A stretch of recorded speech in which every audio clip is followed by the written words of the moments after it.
Money. Yeah, it's that one topic most of us just don't talk about, especially at the dinner table. But what if that quiet is actually costing us a lot more than we realize? Today, we're going to dig into how breaking that taboo, how actually talking about money can be one of the best tools you have for building a stronger, more connected family. So just for a second, think about your own family.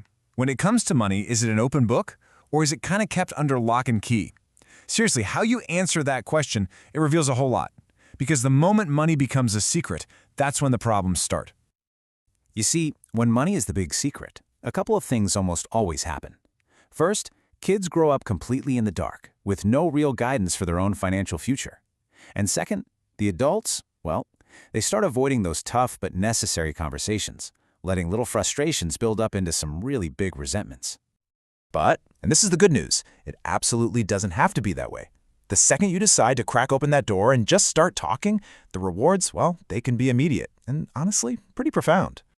And these benefits are super practical. I mean, think about it. With transparency, everybody in the family gets the big picture. For your kids, it becomes a real-world education, way better than any textbook. Suddenly, financial decisions are a team sport, not a top-down order, and that builds incredible unity. And you know what? With that kind of clarity, a lot of the usual arguments and tensions, they just kind of melt away. Okay, so if the why makes sense, the next big question is how, right? How in the world do you start talking about money without it feeling, I don't know, super awkward or forced? Turns out there are some really simple, natural ways to get started.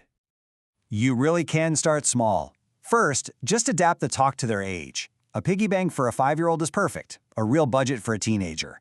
Then, get them involved in simple choices, like picking the store brand cereal to save a couple of bucks. And this one is huge. Normalize your own mistakes. Talking about a time you overspent and how you fixed it teaches resilience. But the most important rule through all of this, always speak with respect. And that really gets to the heart of it. This quote says it all. You're shifting your mindset from using money as a weapon in an argument to seeing it as a shared resource that you all manage together. When you make that one little change, you're not just a family, you're a team. And when you start acting like a team with your finances, you're basically handing this incredible gift to the next generation. So, what is it that our kids actually get out of all this when we do it right?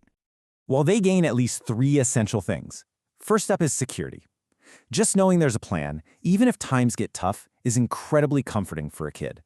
Second, they learn responsibility firsthand by seeing that choices have real consequences. And finally, they gain confidence. When you include them in these talks, they feel valued, they feel heard, and they feel trusted. That is priceless. You know, when you zoom out and look at the bigger picture here, this whole process, all these conversations, they're really about something so much deeper than just dollars and cents.